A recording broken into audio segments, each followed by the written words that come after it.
এই যে এই দুর্লভ মানব জীবন 84 লক্ষ যোনি ভ্রমণ করে ভজনের সুযোগ্য দেহ, এই যে মানব দেহ আমরা লাভ করেছি, এই মানব দেহের একমাত্র সার্থকতা হলো শ্রী গুরু গোবিন্দের ভজনা করা।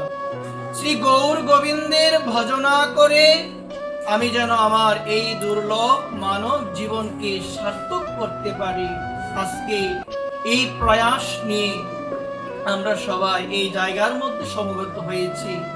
আমি উপস্থিত সুপ্রিয় গৌর ভক্তবৃন্দ, আপনাদের চরণে নিবেদন করে বলছি, এই মানব জীবন পাওয়ার পরে মা, আমি যদি আমার নিজ বিবেককে প্রশ্ন না করি যে কি লাগি আইলি ভবে, এমনও জনমে হরিনা ভজিলি সে তুই মানুষ হবে। শাস্ত্র বলছেন এই মনুষ্য জীবন পাওয়ার একমাত্র উদ্দেশ্যই হলো শ্রী হরির ভজন করা। কার ভজন করা? শ্রী হরির ভজন করা। পদকর্তাগণ এক পাশ থেকে দাঁড়িয়ে থেকে আমাদের ডাক দিয়ে ওনারা বলছেন যে কি লাগি আইলি ভবে, এমনও জনমে হরিনা বজিলে অমন সে তুই মানুষ হবি। পদকর্তাগণ বলছেন তোমাকে দেখতে মানুষের মতো, যে মানুষ আকার হইলে কি হয়, করহ ভূতের কাম, নহিলে বদনে কেন না বলহ ওই শ্রীকৃষ্ণ গোবিন্দ নাম। পদকর্তাগণ বলছেন তোমাকে দেখতে মানুষের মতো, তোমার দুইটা হাত, তোমার চক্ষু, কর্ণ, নাসিকা, জিহ্বা, ত্বক, তোমার সবই আছে, তোমাকে দেখতে মানুষের মতো। কিন্তু পদকর্তাগণ বলছেন যে এই আকার দেখতে হলে কি হবে, তোমার মুখে যদি গোবিন্দের নাম গুণকীর্তন না হয়। পদকর্তাগণ বলছেন মানুষ আকার হইলে কি হয়, করহ ভূতের কাম, নহিলে বদনে কেন না বলহ এই শ্রীকৃষ্ণ গোবিন্দ। যদি এই বদনে শ্রীকৃষ্ণ গোবিন্দের নাম উচ্চারিত না হয়, যদি এই বদনে আমার করুণাময়ী শ্রীমতী রাধারানীর নাম না উচ্চারিত হয়, আমার ভগবানের নাম না উচ্চারিত হয়, জেনে যান এখান থেকে এই মানব জীবন আমার বৃথা। এই মানব জীবন আমার বৃথা। কেন? মানব জীবন আমার ভগবান তিনি কৃপা করে দিয়েছেন। আমিও বহু সম্ভাবনার পরে লব্ধা সুদূর লভমিদং বহু সম্ভবান্তে, শাস্ত্র বলছেন বহু বহু সম্ভাবনার পরে আমি দুর্লভ জনম মনুষ্য দেহ লাভ করে এই জগতে ভগবান কৃপা করে করুণা করে আমাদেরকে পাঠিয়েছেন। একমাত্র উদ্দেশ্য হলো শ্রী ভগবত ভজন করা। কার ভজন করা? সবাই ভগবত ভজন করা। শাস্ত্র বলছেন এবং এই জীবন পাওয়ার পরে যদি আমি ইন্দ্রিয় সুখ ভোগের পিছনে এই সংসার নামক কারাগারের মধ্যে ধাবিত হয়ে যদি ভগবানকে ভুলে যায়, জেনে যান জীবনে তিনটা অভিশাপ আমাদের আসবে। কয়টা অভিশাপ? তিনটা। ভগবানকে যদি ভুলে যায়, ভগবানের ভজনকে যদি ভুলে যায়, মায়ার সংসার এটা এমন এক মায়া, এই মায়ার দ্বারা প্রভাবিত হয়ে স্ত্রী, পুত্র, পরিবার, ধন এগুলোকে আপন ভেবে যিনি আমার পরম আপন তাকে আমরা ভুলে গেলাম। একমাত্র মায়ার জন্য, একমাত্র এই অনিত্য মায়াময় সংসার, যে সংসারে কেউ প্রকৃত পক্ষে একদিন তোমার কেউ ছিল না, একদিন কেউ থাকবে না, কিন্তু এই মাঝখানে একটা শব্দ মায়া। মায়া এমন ভাবে আমাদের এই স্মৃতিকে, আমাদের এই চিন্তাকে এমন ভাবে ডেকে রেখেছে, আমরা সবাই মনে করছি ছেলে বিনে, মেয়ে বিনে, স্ত্রী, পুত্র, পরিবার, ধন বিনে জগতে আমার আর আপন কেউ না। কিন্তু মা, যখন আমরা বুঝবো, কখন বুঝবো? তাতে কৃষ্ণ ভজে। মহাপ্রভু বলছেন উপায় কি আমাদের? মায়ার দ্বারা তো সবাই আমরা আচ্ছাদিত হয়ে আছি, আমরা তো সবাই ভুলে গেলাম ভগবানকে। মহাপ্রভু বলছেন আমাদের উদ্ধার কিভাবে হবে গো? এই মায়ার বাঁধন থেকে আমি মুক্তি কিভাবে পাবো? এই মায়ার বন্ধন থেকে আমার মুক্তি কি করে হবে? মহাপ্রভু বলছেন তাতে কৃষ্ণ ভজে করে গুরুর সেবন, মায়াজাল ছুটে পায় কৃষ্ণের চরণ। কি বলছে? তাতে কৃষ্ণ ভজে। যখন তুমি কৃষ্ণ ভজন আরম্ভ করে দিবে, যখন তোমার জীবনে কৃষ্ণ ভজন শুরু হয়ে যাবে, যখন তুমি মনে তোমার ভগবান যিনি তোমার আপন তাকে তুমি জায়গা দিবে, তাকে তুমি বসাবে, তাতে কৃষ্ণ ভজে করে গুরুর সেবন। তুমি গুরুদেবের সেবন মানে গুরু সেবা করবে, তখনই এই মায়ার থেকে মুক্ত হয়ে তুমি কৃষ্ণের চরণে পৌঁছাতে পারবে। একবার এই জন্য বলছেন ভগবান গীতায়, দৈবী হৈষী গুণময়ী মম মায়া দূরত্বয়া মামেব যে প্রবদ্ধন্তি মায়া মেতাং তরন্তিতে। সুন্দরভাবে গীতায় বলছেন যে এই মায়াকে জয় করা অনেক অনেক কঠিন। অনেক সময় হয় না মা, ধামে যাব, ভাগবত পাঠে যাব, হঠাৎ সংসারে একটা বাধা চলে আসে না? হয় কি না বলেন না? ছেলের বাধা, মেয়ের বাধা, অনেক বাধা আমাদের চলে আসে। এই বাধাটা কি গো মা? যদি আপনি একটু ধ্যান দিয়ে শোনার চেষ্টা করেন, যদি একটু বুঝতে চেষ্টা করেন, আপনি উত্তর পেয়ে যাবেন। এই যে বাধাটা আসে, আমি মনস্থ করলাম যে আমি একটু ভাগবত পাঠে যাব, আমি আজকে চিন্তা করলাম যে একটু বৃন্দাবনে আমার যাওয়া উচিত, একটু পুরীধামে নবদ্বীপে আমার যাওয়া উচিত, দেখবেন কত বাধা আপনাকে ধরে না। চিন্তা করে দেখেন, দেখবেন সংসার আপনাকে কি করে বাধা। এটাই হলো মায়া, এটাই হলো মায়া। তো এই জায়গায় বলছেন মা দৈবী হৈষী গুণময়ী মম মায়া দূরত্বয়া। ভগবান বলছেন গীতায় আমার এই মায়াকে জয় করা অনেক কঠিন, কিন্তু কেউ যখন মামেব যে প্রপদ্যন্তে, কথাটা বন্ধ করো, মামেব যে প্রপদ্যন্তে, কেউ যখন সম্পূর্ণরূপে ভগবত চরণে আত্মসমর্পণ করবে, সমস্ত কিছু ভগবানের চরণে সমর্পণ করে দিবে, সমস্ত কিছু ভগবানকে দিয়ে দিবে, তখনই এই মায়ার বন্ধন থেকে আমরা মুক্ত হতে পারবো। কিন্তু আমরা ভাবি আমার পক্ষে কি সম্ভব? ভাবি না অনেক সময় মা, ভাবি কি না যে আমার পক্ষে কি সম্ভব? অবশ্যই সম্ভব মা। যদি আমি আমার সবটা ভগবানকে দিই, ভগবানের সবটা আমাকে দিয়ে দিবে। কিন্তু আমি তো দিতে পারছি না, আমি ভগবানকে কিছুই দিতে পারছি না, আমি ভগবানকে পূর্ণরূপে কিছুই দিতে পারছি না। একবার যদি তুমি মন থেকে তোমার সব কিছু ভগবানকে দাও, দেখবে ভগবানের যা আছে সমস্ত কিছু তোমাকে দিয়ে দিবে। কিন্তু দিতে তো হবে, কি দিতে হবে গো? গীতায় বলছেন মন মনা ভব মদ ভক্ত মদ জাজি মাম নমস্কুরু মাম এব এশ্বসি সত্যং তে প্রতিজান প্রিয়সিমে। গীতায় খুব সুন্দরভাবে ভগবান বলছেন মন মনা ভব, তোমাদের এই মন আমাকে দাও। ভগবান বলছে কি দাও?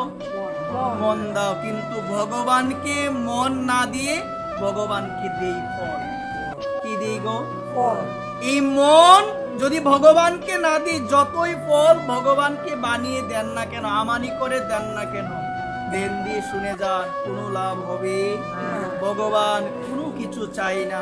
ভগবান গীতায় একই কথা দুইবার বলছেন মন মনা ভব মদ ভক্ত, তোমাদের মনটা আমাকে দিয়ে দাও। আমি যদি একান্ত ভাবে বসে বলি ভগবান এতদিন আমি আমার এই মনটা সংসারকে দিয়েছিলাম, আমি তো তেমন কিছু পাই নাই, আমি তেমন কিছু পাই নাই, শুধু জ্বালা, শুধু যন্ত্রণা, শুধু কষ্ট পেয়েছি। এখন একটাবার আমি এই মনটা সাধু গুরু বৈষ্ণবের চরণে, এই মনটা একটু ভগবানের চরণে দিয়ে দেখি কি হয়। দিলে তো আর অসুবিধা নাই, দিয়ে দেখি না কি হয়। যদি এই মনটা ভগবানকে দিতে পারি, দেখবেন এর মতো আনন্দ আর কিছু না। কথাটা শুধু শুনলে হবে না, একটা বার একটু পরীক্ষা করে দেখবেন, মন যখন ভালোবেসে ভগবানকে দিবেন, ভগবান তো আর কিছু চায় না, চাই কি? ভগবান কিচ্ছু চাই না মা। এই জন্য মা, আমি যদি আমার পরমাপন ভগবানকে বলে যাই, জীবনে আমার 3টা অভিশাপ আসবেই আসবে। এই 3টা অভিশাপ আমার এসেছে মা। এর মধ্যে প্রথম হলো সংসারটা আমার কারাগার হয়ে যাবে যদি ভগবানকে বলে যায়। কারাগারে যারা যায় তারা কি শান্তিতে থাকে মা? কারাগারে খাবার পাওয়া যায় না? পাওয়া যায় মা। টিভিও আছে, এখন ফুল গাছ আছে, অনেক কিছু আছে কারাগারের মধ্যে, অনেক কিছু ব্যানও আছে মা, অনেক সুযোগ সুবিধা থাকার পরও কারাগারে থাকতে ভালো লাগে কি? ভালো লাগে না। ঠিক তদ্রূপ যখন ভগবানকে ভুলে যাব, যখন ভগবানের ভজনকে ভুলে যাব, এই সংসারটাই আমার জন্য কারাগার হয়ে যাবে, আমার জন্য কারাগার হয়ে যাবে মা। ওই কারাগারের মধ্যে আবার দেখবেন, লক্ষ্য করে দেখবেন, যারা দাগি আসামি যেটা বলে আর কি, তাদের দেখবেন হাত পায়ে বাঁধা থাকে না? তাকে কি না? লক্ষ্য করে দেখবেন তাকে। ঠিক তদ্রূপ দ্বিতীয় লক্ষণে বলছেন, ভগবানকে যারা ভুলে যায় এই মায়ার শিকলে তারা বাধা হয়ে যায়, মায়ার শিকলে তারা অনাদি কালের জন্য বাধা হয়ে যায়, কিচ্ছু করতে পারে না। ছেলে বাধা, হয়তোবা মেয়ে বাধা, হয়তোবা স্বামী বাধা, হয়তোবা স্ত্রী বাধা, হয়তোবা নানান ধরনের বাধা আসে। কেন আসে বাধাটা? বাধাটা এই জন্যই আসে, ভগবানকে ভালোবেসে মন দিতে পারি নাই, যেই জন্য মায়ার শিকল আমাদের এই কারাগারের মধ্যে বেঁধে রেখেছে। আরেকটি হলো মা, যারা ভগবানকে ভুলে যায়, যারা ভগবানের ভজন ভুলে যায়, যারা ভুলে যায় ভগবানের সাথে আমার সম্পর্ক কি, যারা ভুলে যায় ভগবানই হলো আমার পরমাপন, যারা এই কথাগুলো ভুলে যায়, তাদের হৃদয় থেকে সমস্ত সদ্গুণ দূরে চলে যায়। এক কথাই, হরিভক্তি যাদের হৃদয়ে নাই তাদের কোনো সদ্গুণই নাই। এক কথা, হরিভক্তি কৃষ্ণ ভক্তি যাদের হৃদয়ে নাই তাদের হৃদয়ে কোনো সদ্গুণ নেই। এই জন্য মা, ভগবানকে যেন আমরা কখনো না ভুলি। ভগবানকে ভুলে গেলে জীবন দুর্বিষহ, জীবন কষ্টে পরিপূর্ণ হয়ে যাবে।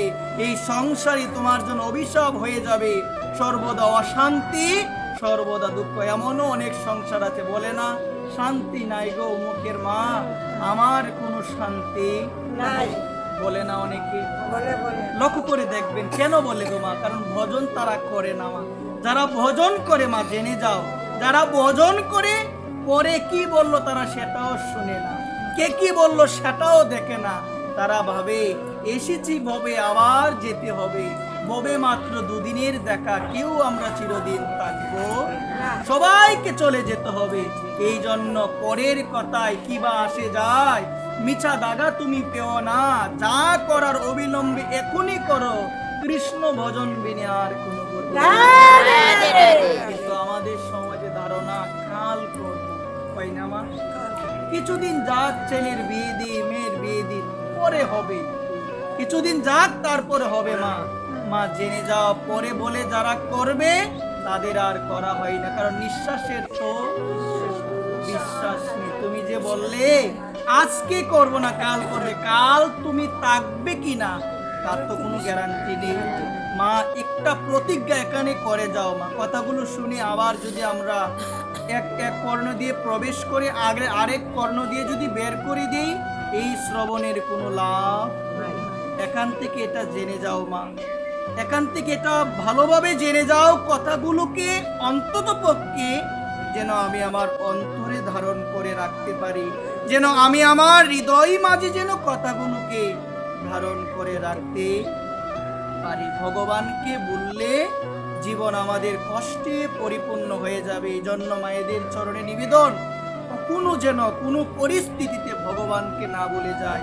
আর ভজন কখনো পিছিয়ে রাখতে নাই, এখনই করতে হবে, এখনই ভজন করতে হবে, আজকে প্রতিজ্ঞা করতে হবে, অন্যথায় হবে পরে করব, পরে করব যারা বলে তাদের কিছু হয় কি? তাদের জীবনে কিছু হবে না। এই জন্য সকলের চরণে নিবেদন, মহাপ্রভুর এই কথাটা অন্তত পক্ষে মা হৃদয় মাঝে ধারণ করে ভজন শুরু করে দাও। মহাপ্রভু বলছেন মা, তৃণাদপি সুনিচীন তরোরপি সহিষ্ণুনা অমানীনা মানধেন কীর্তনিয়া সদা হরি। কে কথা বলে গো? পাঠের ব্যবস্থা করে অত কথা বলে।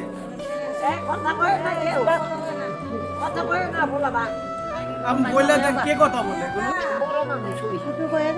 রাধে শ্যাম, রাধে শ্যাম।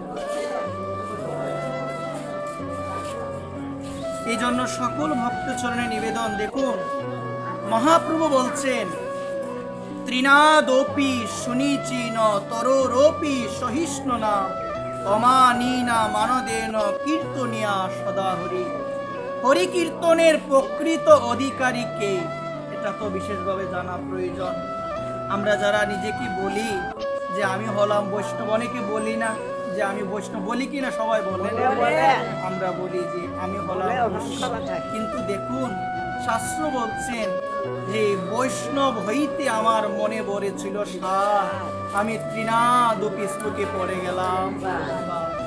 আমার অনেক সাধ, আমার অনেক ইচ্ছা ছিল আমি বৈষ্ণব হব, কিন্তু জানো বৈষ্ণব হওয়া চারটি কানে কোনো কথা নয়।